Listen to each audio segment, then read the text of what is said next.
Hello everyone, welcome to my channel Physics by Neetu. Today we will discuss on position time graph for a moving object. देखो position time graph हम draw कर रहे हैं तो means Y axis के along क्या होगा, position x, और एक्स एक्सिस के अलोंग हम ले लेंगे टाइम। ठीक है, देखो जब भी पोजीशन टाइम ग्राफ जो है इस तरह से आए straight line parallel to time axis, इसका मतलब क्या है, ऑब्जेक्ट किस पे है, रेस्ट पे है, या तो आप कह सकते हो ऑब्जेक्ट क्या है, स्टेशनरी है। ठीक है, देखो अभी ये अंडरस्टैंड करना बहुत इजी है। किस तरह से, देखो अगर इस तरह से आपके पास ग्राफ आ रहा है straight line parallel to time axis, तो देखो अगर टाइम t इक्वल टू 1 पे अगर हम इसकी पोजीशन देखें ऑब्जेक्ट की तो कहाँ पे है, एक्स नॉट पे, एक्स नॉट है इसकी पोजीशन। ठीक है, और time t equal to 2 second, मान लो यहाँ पे टाइम इंक्रीज हो रहा है। ठीक है, 2 सेकेंड पे भी उसकी पोजीशन कितनी है, X nought. Time t equal to 3 second पे भी कितनी है, एक्स नॉट। मीन्स उसकी पोजीशन चेंज ही नहीं हो रही है टाइम के साथ, टाइम बढ़ रहा है पर उसकी पोजीशन चेंज ही नहीं हो रही। इसका मतलब ऑब्जेक्ट किस पे है, रेस्ट पे है, वो मूव ही नहीं कर रहा है। क्लियर हो रही है वाली बात, है ना। तो पोजीशन टाइम ग्राफ जो है, अगर कोई ऑब्जेक्ट रेस्ट पे है तो उसका पोजीशन टाइम ग्राफ कैसे बनता है, straight line parallel to time axis. Clear हुआ ये, ओके। अब देखो नेक्स्ट है, अगर पोजीशन टाइम ग्राफ इस तरह से बन रहा है, स्ट्रेट लाइन इस तरह से हो रहा है, इंक्लाइंड है वो, ठीक है, स्ट्रेट लाइन है बट, तो इसका मतलब क्या है, जो मोशन है वो कैसा है, यूनिफॉर्म मोशन है उसका along a straight line. Uniform motion क्या होता है, equal distance in equal interval of time, है ना। तो देखो यहाँ पे वही है, देखो अगर t इक्वल टू मान लो 1 सेकेंड है तो उसका डिस्टेंस इतना है, t इक्वल टू 2 पे इतना है, t इक्वल टू 3 पे, जितना जैसे जैसे टाइम बढ़ रहा है उतनी ही रेशो से क्या बढ़ रही है, उसकी डिस्प्लेसमेंट भी इंक्रीज हो रही है। मीन्स इक्वल डिस्टेंस ट्रेवल कर रहा है वो इक्वल इंटरवल ऑफ टाइम में, है ना। तो इस तरह से बनेगा, देखो आपका पास जो आपका ग्राफ है position time graph for uniform motion, ये बहुत इंपॉर्टेंट है। ठीक है, इस तरह से बनता है।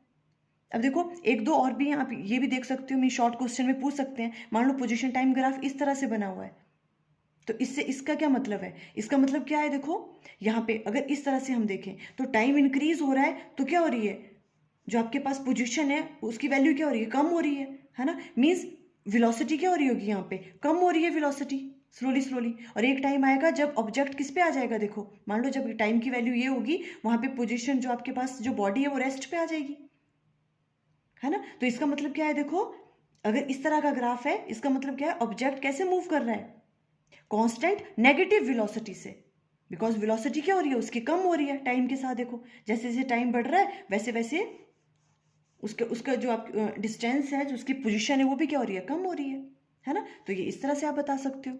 और अगर ऑब्जेक्ट नॉन यूनिफॉर्म मोशन में मूव कर रहा है, नॉन यूनिफॉर्म मोशन है उसका, तो ग्राफ किसी भी तरह का, ये मैंने तो ऐसे बनाया है, कैसे भी बन सकता है, ठीक है, बट स्ट्रेट लाइन नहीं होगा, है ना। तो क्योंकि नॉन यूनिफॉर्म मोशन क्या होता है, अनइक्वल डिस्टेंस ट्रेवल करता है वो इक्वल इंटरवल ऑफ टाइम में कोई भी बॉडी।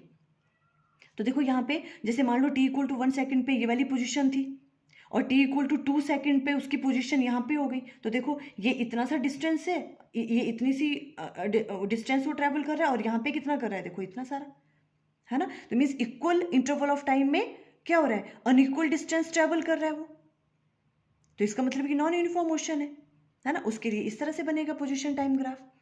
क्लियर, देखो ये कुछ कुछ केसेस थे पोजीशन टाइम ग्राफ के, जो आज हमने, मेन हमारा जो वर्क है वो क्या है, हमें पोजीशन टाइम ग्राफ जो है किसके लिए ड्रॉ करना है, यूनिफॉर्म मोशन के लिए। ठीक है, ये वाला जो है। और देखो इससे एक बहुत इंपॉर्टेंट रिजल्ट हम यहाँ से फाइंड आउट करेंगे कि जो पोजीशन टाइम ग्राफ है, ठीक है, position time graph of a uniform motion जो है वो, उसकी अगर हम स्लोप फाइंड आउट करें, slope of position time graph gives us velocity of an object. ये बहुत इंपॉर्टेंट थिंग है, आपको एग्जाम में प्रूव करने को भी आ सकता है। Prove that slope of position time graph gives us velocity of an object. ठीक है, हमने पोजीशन टाइम ग्राफ की क्या फाइंड आउट करनी है, स्लोप, और वो किसके बराबर होती है, वेलोसिटी के बराबर होती है, वेलोसिटी ऑफ एन ऑब्जेक्ट। ये चीज़ हमें प्रूव करनी है। ठीक है, देखो सबसे पहले आपको पता होना चाहिए कि स्लोप होता क्या है। देखो स्लोप क्या है, देखो मान लो आपके पास इस तरह से है आपके पास, ठीक है, मान लो इस लाइन की आपको स्लोप फाइंड आउट करनी है।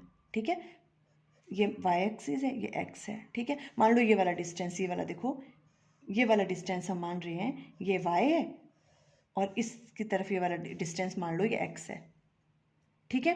तो अगर हम कहें हमें इस लाइन की क्या फाइंड आउट करनी है, स्लोप फाइंड आउट करनी है, तो देखो स्लोप कैसे फाइंड आउट करते हैं, स्लोप किसके बराबर होता है, y डिवाइडेड बाय x, ठीक है, y axis divided by x। तो y तक देखो ये वाला डिस्टेंस मान लो, ये वाला क्या मान लो y है, और ये कितना है x, तो ये निकलती है स्लोप इस तरह से हमेशा, ठीक है। और स्लोप को ही हम क्या कहते हैं, टेन थीटा भी कहते हैं, आप टेन थीटा या टेन अल्फा जो भी मान लो ये वाला एंगल क्या है, अल्फा है, ठीक है। तो स्लोप किसके बराबर होती है, टेन अल्फा के बराबर। देखो ये यहाँ से भी पता चल रहा है, टेन क्या होता है आपके पास, परपेंडिकुलर अपॉन बेस, ठीक है। तो देखो ये एंगल है, एंगल के सामने वाला क्या होता है, परपेंडिकुलर, परपेंडिकुलर ये वाली thing why divided by base, देखो बेस क्या है x, तो ये टेन अल्फा के बराबर भी होता है ना। और स्लोप को ही हम डिनोट करते हैं m से भी, स्मॉल m से, ये स्लोप, ठीक है। तो हमने क्या देखना है अभी कि slope of position time graph जो है वो किसके बराबर आ रहा है, वेलोसिटी ऑफ एन ऑब्जेक्ट के बराबर, ठीक है। ये चीज़ हमें प्रूव करनी है। तो देखो हम इस तरह से कर रहे हैं, हमने क्या किया, देखो पोजीशन टाइम ग्राफ ड्रॉ कर लिया यूनिफॉर्म मोशन के लिए इस तरह से। देखो आप ओरिजिन से भी स्टार्ट कर सकते हो, यहाँ से भी स्टार्ट कर सकते हो, कोई प्रॉब्लम नहीं है, स्ट्रेट लाइन होना चाहिए सिर्फ, क्लियर, ओके। अब हमें क्या फाइंड आउट करनी है, देखो स्लोप फाइंड आउट करनी है। हम 2 पॉइंट ले लेते हैं, कोई इस तरह से करेंगे हम, ठीक है।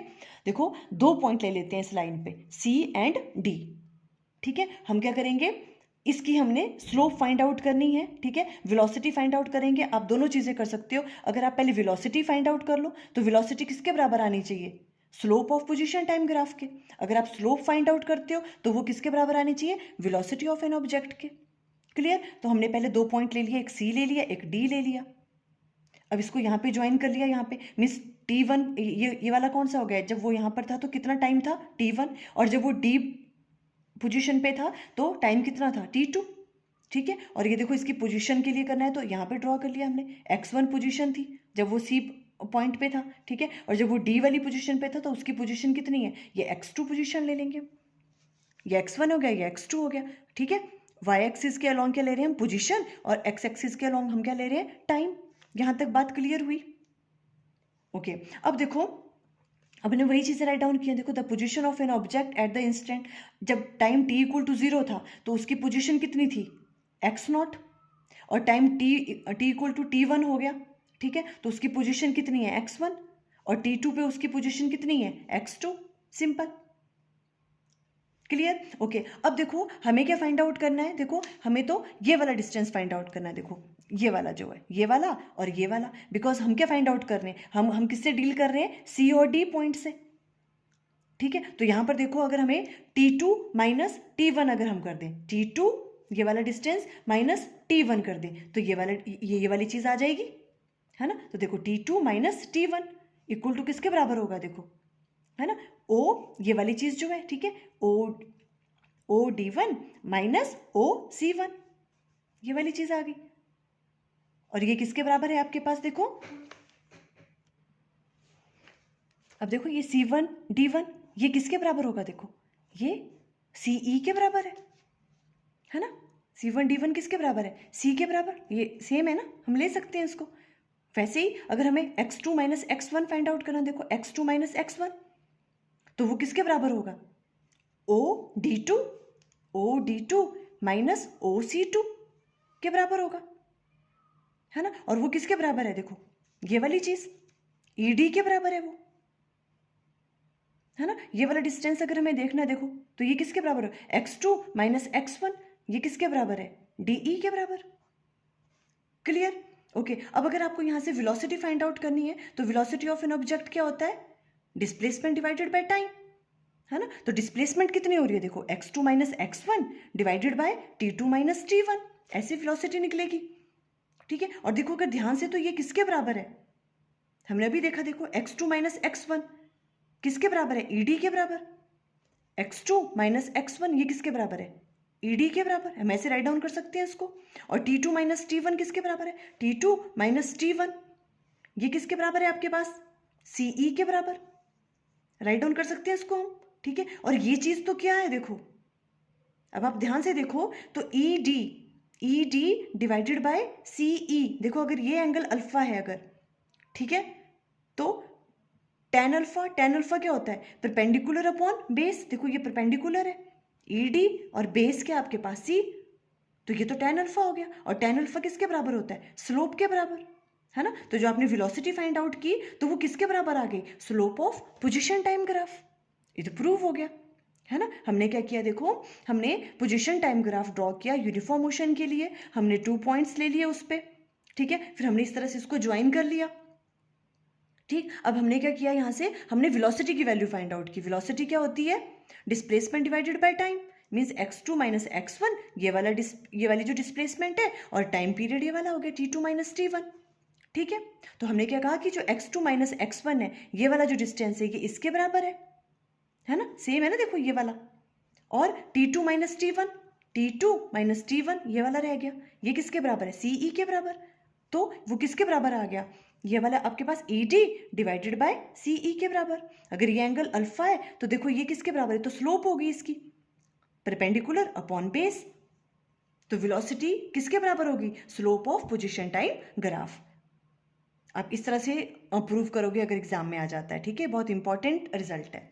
आई थिंक आपको क्लियर हो गया। Okay, thank you.